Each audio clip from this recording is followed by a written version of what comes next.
Assalamualaikum sahabat kisah mistik.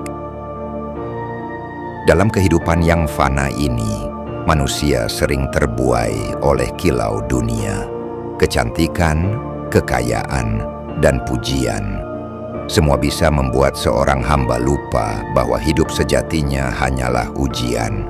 Di balik gemerlap, panggung, dan tubuh yang menggoda, kadang tersembunyi dosa yang tak kasat mata. Malam ini, aku akan bawa kalian menyelami kisah tragis seorang penari ronggeng dari tanah Subang. Seorang wanita yang menukar iman dengan susuk, menukar aurat dengan syahwat, dan menukar hidupnya dengan kutukan dari alam gaib. Inilah kisah tentang ajian susuk, tentang jin pengasihan yang memerangkap jiwa. Bersiaplah, karena cermin tak pernah berbohong, dan dosa tak pernah bisa disembunyikan dari mata gaib. Inilah ajian susuk maut Nyi Ronggeng.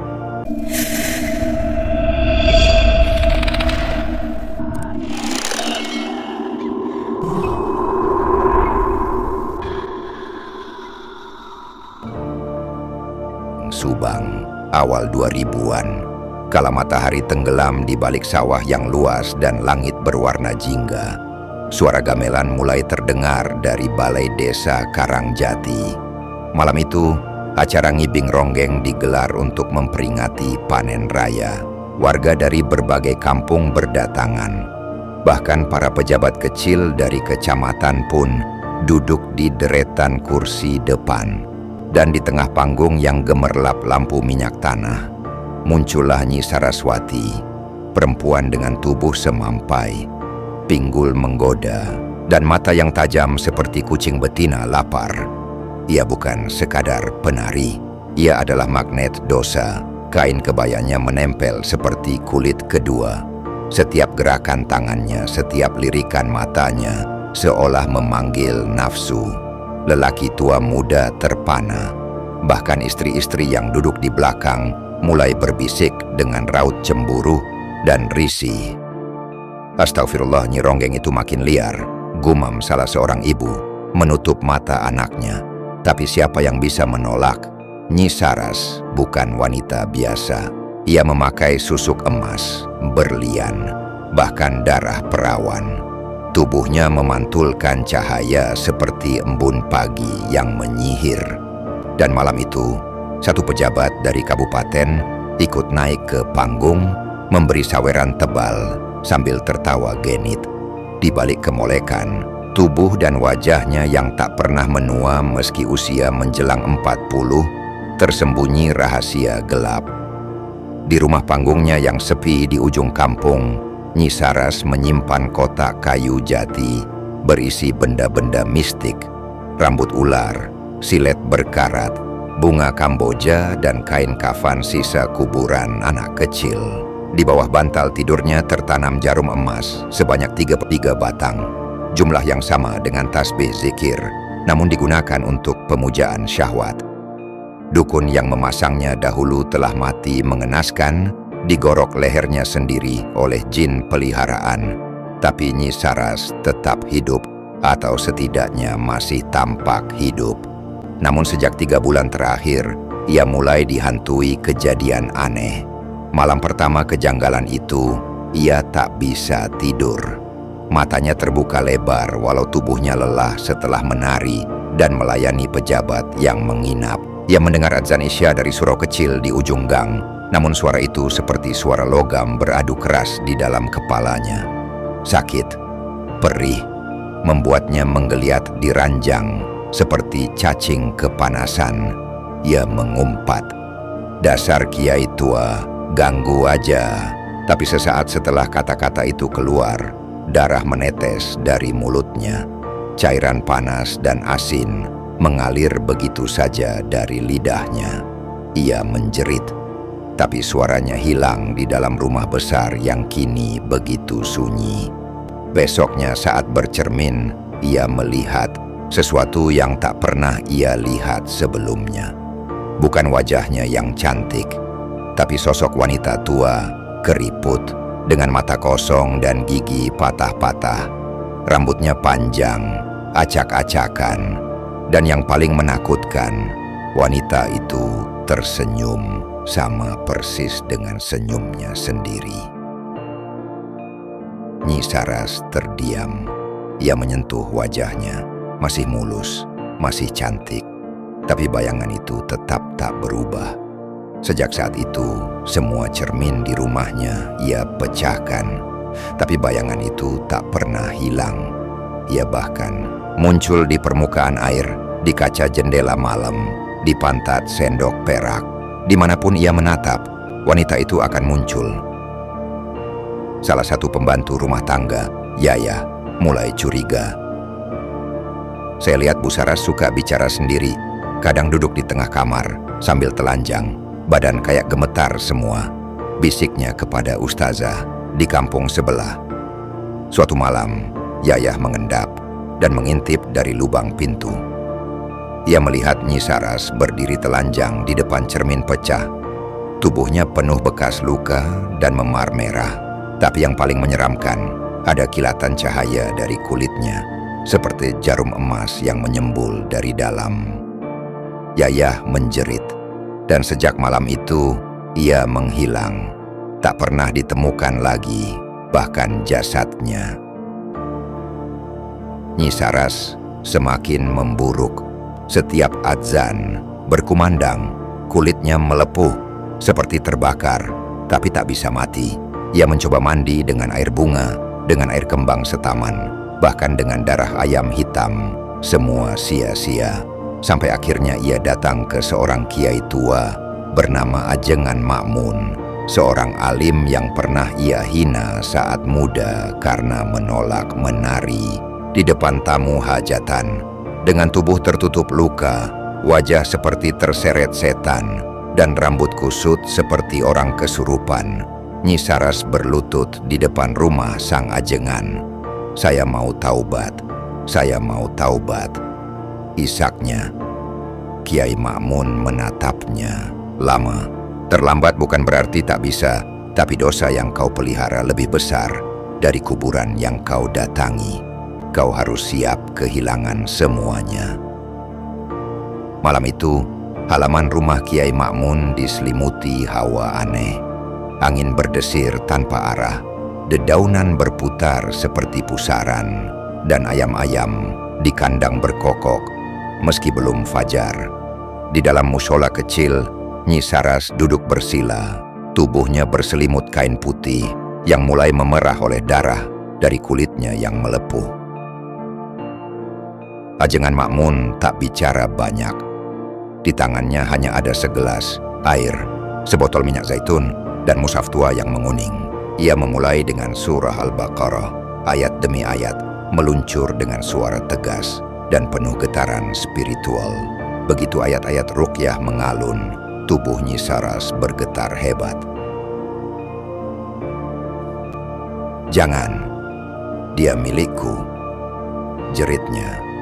Tapi suaranya berubah menjadi suara berat dan kasar, seperti parau dari tenggorokan lelaki tua yang sekarat.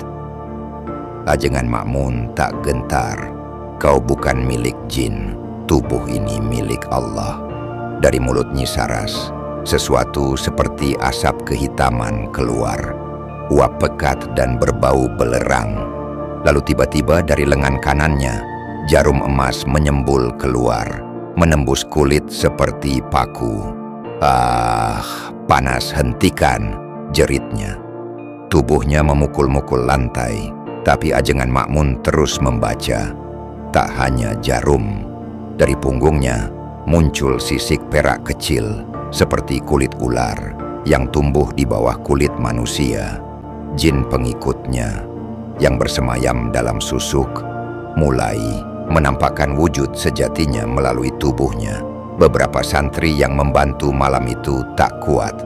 Salah satunya muntah, yang lain pingsan, karena di antara ayat-ayat ruqyah terdengar jeritan ratusan suara, wanita, anak-anak, lelaki, semuanya seperti menjerit dari dalam tubuh Nyi Saras. Ajengan Makmun berkata lirih, "Itu suara mereka yang jadi korban dari pesonamu yang menyesatkan." Saras tak mampu menjawab. Kepalanya menengadah dan dari matanya mengalir air hitam pekat seperti tinta basi. Tubuhnya mengejang dan tiba-tiba sunyi. Tapi hanya sesaat, cahaya lampu petromax di mushola padam. Angin memekik seperti tangisan perempuan. Lalu terdengar suara berat, "Ia telah menjadi istri kami. Tak akan kami lepaskan sampai jasadnya hancur dan ruhnya jadi tumbal." Itu suara pemimpin jin dari perjanjian susuk. Ajengan Makmun memegang kepala Saras, menempelkan telapak tangannya dengan kuat sambil berdoa penuh kekhusyukan. Ayat-ayat Al-Hasyr dan Al-Mulk bergema. Dan untuk pertama kalinya, tubuh Nyi Saras kejang-kejang lalu terdiam, tidur. Untuk pertama kalinya setelah bertahun-tahun, ia bisa tertidur. Tapi tidurnya bukan damai. Dalam mimpinya ia masuk ke dunia lain, sebuah hutan gelap dengan pohon tinggi dan sosok-sosok putih melayang. Di sana ia melihat dirinya sendiri. Saat muda, Nyi Saras dulunya bernama Saraswati, seorang gadis cantik dari kampung Pagerwangi. Ibunya penjual bunga, ayahnya pemain gamelan. Sejak kecil, ia sudah ikut menari ronggeng di panggung kecil. Tapi semua berubah saat ia ikut pertunjukan di kota dan dikenalkan pada seorang dukun sakti bernama Ki Damar Sukma. Ki Damar menjanjikan ketenaran, pesona abadi, dan kekayaan. Tapi ada syarat, ia harus membiarkan tubuhnya menjadi wadah ajian. Dalam sebuah ritual telanjang di tengah pemakaman tua, Saras menerima susuk emas, berlian, dan tembaga yang ditanam di seluruh tubuhnya. Tapi bukan hanya itu, ia juga disetubuhi oleh sosok tak kasat mata, jin pengasihan yang kelak menjadi suaminya di alam gaib. Malam itu, ia menangis. Tapi setelah itu, hidupnya berubah. Nama Saraswati ditanggalkan. Ia lebih dikenal sebagai Nyi Ronggeng. Saat bangun dari tidur, tubuhnya dipenuhi luka bakar ringan. Tapi ia merasa ringan. Namun wajahnya sudah berubah. Cermin di mushola menampilkan wajah tuanya yang selama ini ia lihat dalam mimpi buruk. Kulitnya keriput, matanya cekung, bibirnya menghitam. Semua susuk telah keluar, tapi semua keindahan ikut pergi. Ajengan Makmun mendekatinya. "Pilihanmu sekarang, taubat atau engkau akan kembali menjadi budak syahwat." Saras menangis. Untuk pertama kalinya ia mengucap istighfar dengan tulus. Ia meminta air wudhu. Dan malam itu, ia sholat dalam tubuh tua, namun dengan ruh yang baru.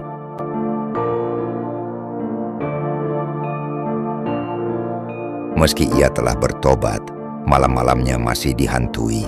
Dalam tidur, suaminya dari alam jin masih datang, menyetubuhi dalam mimpi, mengoyak kewarasannya. Bahkan pernah tubuhnya tiba-tiba bangkit sendiri dan menari tanpa musik. Ajengan Makmun berkata, "Masih ada yang belum kau kembalikan. Kau harus kembali ke tempat perjanjian, ke pemakaman tua di hutan Leweung Gentar, dan patahkan batu susuk itu sendiri." Saras terdiam. Ia tahu itu tempat di mana semua dimulai.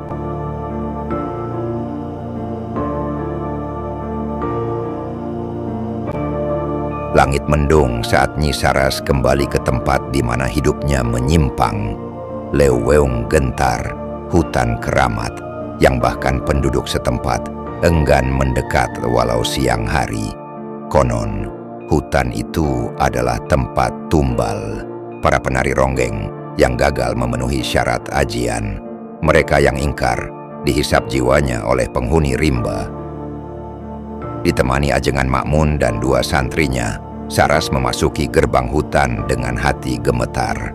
Langkahnya berat, bukan hanya karena usia yang telah kembali menghampiri fisiknya, tapi juga karena jiwa lamanya terasa ditarik kembali oleh tanah haram itu. Jangan bicara, jangan lirik ke belakang, bacalah istighfar dalam hati.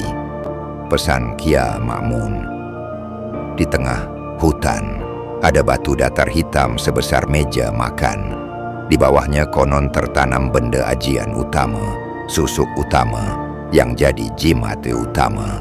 Batu itu dulu tempat ia melakukan ritual pertama, di mana tubuhnya dipasrahkan kepada jin pengasihan.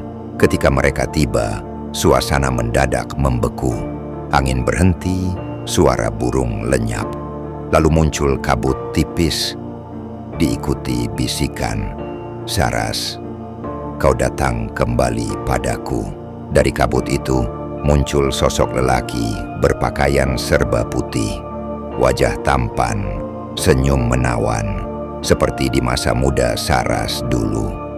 Itu bukan manusia, itu jin pengasihan yang selama ini mendiami tubuhnya. Ia berkata dengan lembut, "Bukankah aku yang memberimu segalanya?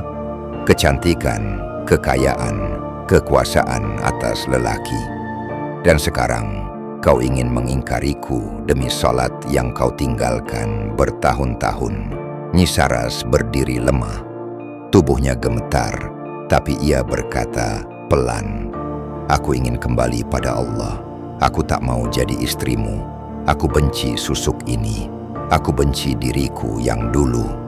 Jin itu marah. Wajahnya berubah, setengah hangus, setengah ular. Suaranya menggelegar, "Kalau begitu, kau akan mati dengan susuk itu melekat selamanya." Batu tempat tumbal berguncang. Dari tanah muncul tangan-tangan kering, mayat-mayat penari masa lalu yang menjadi tumbal. Ajengan Ma'mun segera membaca ayat kursi, diiringi Al-Falaq dan An-Nas. Santri di belakang mengumandangkan azan dengan lantang, meski tangannya gemetar. Nyi Saras mencabut pisau kecil dari tas kainnya, pisau dari logam yang sama dengan jarum susuk yang dulu diberikan oleh dukun pertamanya. Ia arahkan pisau itu ke batu dan menghantamkannya sambil berteriak, "Aku tobat, ya Allah, hancurkan ini semua." Batu itu pecah, dan dari dalamnya menyembur api biru, diiringi jeritan yang bukan dari dunia ini. Jin itu menjerit. Ia terbakar oleh cahaya azan yang terus dikumandangkan. Tubuhnya berputar, meleleh, lalu menghilang menjadi asap gelap yang lenyap di telan bumi. Mayat-mayat penari runtuh menjadi tanah. Nyi Saras tersungkur. Pisau terlepas dari tangannya. Air mata mengalir di pipinya. Bukan karena sedih, tapi karena beban puluhan tahun akhirnya terangkat. Ajengan Ma'mun memeluknya dan berkata, "Taubatmu telah Allah terima, Saras, tapi hidupmu tak akan kembali seperti semula. Tubuh boleh sembuh, tapi jiwamu harus terus dijaga dengan iman." Setahun kemudian desa Karangjati berubah. Tak ada lagi ronggeng malam. Balai desa digunakan untuk pengajian dan santunan anak yatim. Di pojok surau duduk seorang perempuan tua, mengenakan mukena lusuh, memimpin majelis kecil ibu-ibu. Itulah Nyi Saras sekarang, Saraswati, yang kembali kepada Tuhan. Tubuhnya tetap ringkih, wajahnya menua, lebih cepat dari usia, tapi wajahnya damai, karena dalam dirinya tak ada lagi susuk, tak ada lagi jin, tak ada lagi pesona syahwat. Yang tinggal hanya doa dan pengampunan. Namun kadang ketika ia lewat di depan cermin, bayangan lamanya masih muncul, tersenyum licik, menggoda, mengingatkannya bahwa dosa tak pernah benar-benar hilang. Ia hanya bisa dikalahkan jika kita terus menjaga iman.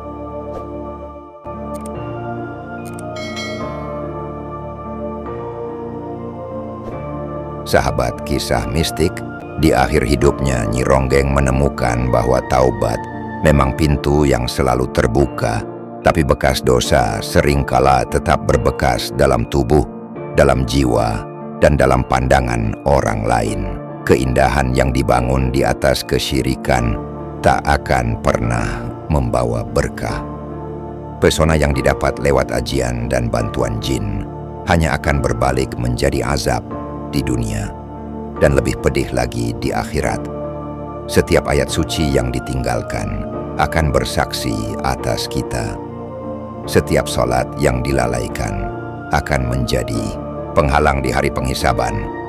Semoga kisah ini menjadi pelajaran bahwa sebesar apapun dosa kita, taubat masih bisa menyelamatkan. Tapi jangan menunggu tua, karena jin dan ajal kadang datang lebih dulu. Terima kasih telah mendengarkan. Sampai jumpa di kisah-kisah mistik selanjutnya. Wassalamualaikum warahmatullahi wabarakatuh.